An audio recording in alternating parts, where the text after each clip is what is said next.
Welcome back.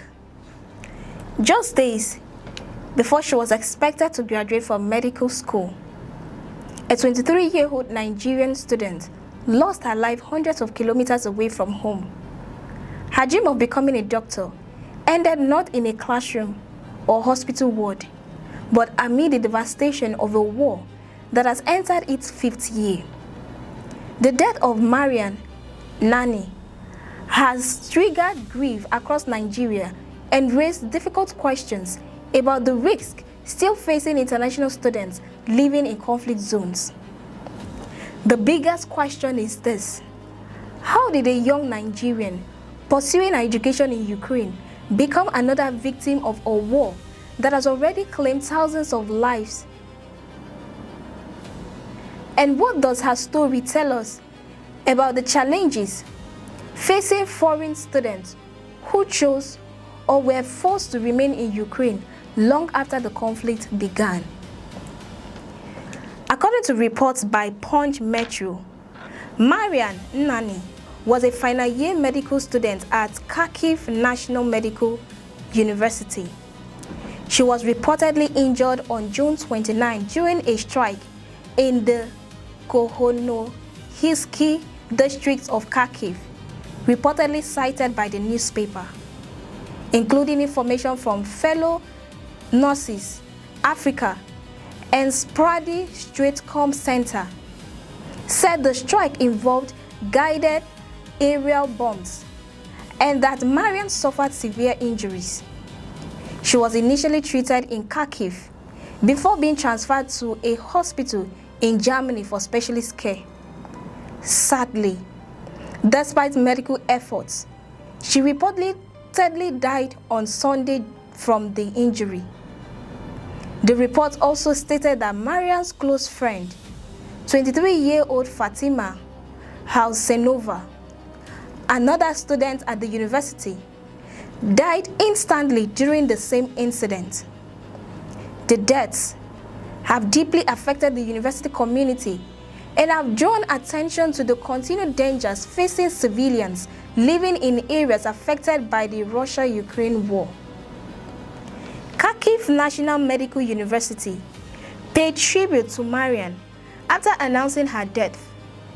The institution described her as a dedicated, talented, and compassionate student who began studying medicine in 2020. According to the university, Mariam actively participated in international academic programs, including internships at the University of Cambridge in 2024 and Turkey's Beruni University in 2025. Those opportunities reflected not only her academic excellence, but also her determination to build a career in medicine despite the extraordinary challenges surrounding her education. The university also noted that her death served as another reminder of the human cost of the ongoing war in its statement. It expressed condolence to her family, friends, and classmates, saying her memory would remain an important part of the university community. Like many educational institutions across Ukraine, Kharkiv National Medical University has continued operating despite repeated disruptions caused by the conflict, with students and staff adapting to an environment shaped by uncertainty and security risk. Mariam's death has resonated strongly in Nigeria because thousands of Nigerian students have historically studied medicine, engineering, aviation, and other professional courses in Ukraine. Before the outbreak of the full scale of war in 2022, Ukraine was regarded as one of the most popular destinations for Nigerian students seeking affordable, internationally recognized university education. The country attracted students from across Africa, Asia, and the Middle East because of its relatively lower tuition costs and established medical schools. When the conflict escalated in 2022, many foreign students left Ukraine through emergency evacuation programs organized by their home countries, universities, and humanitarian organizations. Nigeria also coordinated evacuation efforts to assist citizens wishing to leave.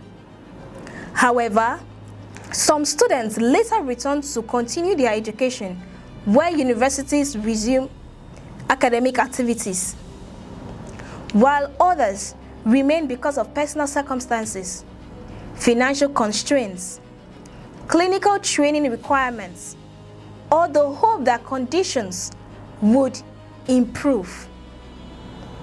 News of Maria's passing quickly spread across social media, generating thousands of emotional reactions from Nigerians. Many expressed sympathy for her family and described her death as heartbreaking. Others questioned whether students should continue living in active conflict zones even when pursuing important educational goals. Several social media users argue that government should strengthen evacuation arrangements for citizens remaining in Ukraine, while others emphasize that individuals also face difficult personal decisions when balancing education, safety, and future career aspirations. Some online comments criticized the Nigerian government, suggesting stronger intervention should have been provided for students remaining in Ukraine. Others questioned why Mariam had stayed in Kharkiv despite the prolonged conflict. There are also comments alleging failures related to access to air raid shelters. These claims appeared on social media but have not been independently verified. At the same time, many contributors simply focus on offering prayers, condolences, and support to Mariam's grieving family. The tragedy also highlights a broader humanitarian reality. Modern conflicts increasingly affect civilians rather than only military personnel. Students, healthcare workers, teachers, journalists, and ordinary families often find themselves caught in violence despite having no involvement in the conflict itself.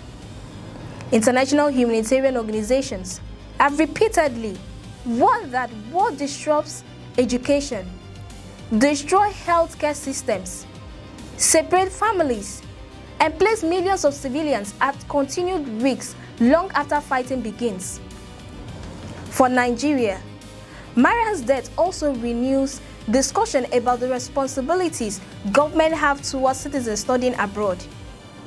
Consular support, emergency communication, evacuation planning, and assistance during international crises remain important aspects of diplomatic engagement. While governments cannot eliminate every risk faced by citizens overseas, maintaining effective communication and emergency response mechanisms becomes especially important during periods of conflict. At the same time, security experts acknowledge that decisions made by international students during times of war are rarely straightforward. Leaving a country may mean abandoning years of academic progress, losing scholarships, interrupting professional training, or facing uncertainty about completing qualifications elsewhere. Remaining, however, carries obvious risk when conflict continues. Every student must weigh those difficult choices based on personal circumstances, available information, and evolving security conditions. Mariam Nnani's story is ultimately about much more than one individual. It reflects the hidden human cost of war, one measured by not only statistics, but by interrupted dreams, grieving families, unfinished ambitions, and futures that never had the opportunity to unfold. A young woman who dedicated herself to medicine, traveled internationally to expand her knowledge, and stood on the threshold of graduation will now be remembered not for the patients she hoped to heal, but as another civilian whose life was cut short by conflict.